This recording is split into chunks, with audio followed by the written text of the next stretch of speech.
Look, last season Cruzeiro finished in 9th place in the league. They're now gunning for the title. In a league that features the likes of Neymar, Vitor Roque, Samuel Lino, Caio Jorge is the country's best performer by some margin. And having recently made his Brazil debut at 23, he is now staking his claim to lead the line for the Seleção at next year's World Cup. It's an area that doesn't have a clear-cut striker right now. Beyond that, I think in the next 6 to 12 months, Jorge's European return is inevitable. He's fast, has great technique, is good with both feet, and is an aerial threat too. I think we're looking at a future elite number 9. Heading to Portugal, and CR7 has received a fresh honour, being recognised by Liga Portugal as the best of all time winner. This comes fresh off of the 40-year-old equalling the world record for the most World Cup qualifying goals with 39 to his name. Liga Portugal went on to praise the legendary figure, saying Cristiano Ronaldo's impact goes far beyond statistics. Between individual records, collective titles, and media influence, he built a legacy that places him as the best ever. Now, I gotta say, it is very unusual for a specific league to make such a generalized claim, but if they were to pick anyone, of course they're going to opt for the greatest Portuguese player to ever do it. I mean, could you imagine the hilarity if they awarded this to Messi instead? Portuguese society would completely collapse if they did this, but in all seriousness, I actually think this award is perfect because everyone wins here. The age-old debate over who's better between Messi and Ronaldo continues to divide millions, dare I say billions, but the solution is here. From today onwards, Messi can be labelled the GOAT and Ronaldo can now be referred to as the esteemed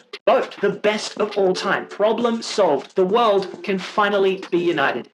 Now, for some quick-fire news, starting with overnight transfers, and Anthony Martial is linking up with Sergio Ramos at Monterrey. That reads to me like a random transfer you'd see 3 years into a career mode, but I'm all for it. Besiktas have signed Jota Silva on loan from Nottingham Forest for 3 mil, with a buy option for 17 mil, and to complete the trio of movements, João Mario will leave Besiktas and join AEK Athens on loan. Andre Onana has been officially unveiled as a Trabzonspor player. No doubt the United fans are devastated to see him leave. Speaking of ex-United players, Christian Eriksen starts his next chapter in the Bundesliga, joining Wolfsburg on a 2-year deal. Athletic Bilbao are buzzing as FIFA have approved the transfer of Aymeric Laporte from Al Nassr back to his boyhood club for 17 mil. Al Ittihad have signed another wonder kid in Anderlecht central defender young Carlos Simic for 20 mil. Goalkeeper Luis Maximiano signs for newly promoted Saudi club Neom SC for 6 mil. And Al Shabab completed the double signings of Yassin Adli from AC Milan for 7 mil, alongside EFL Championship Player of the Year Josh Brownhill, a free transfer. Speaking of the Championship, and the EFL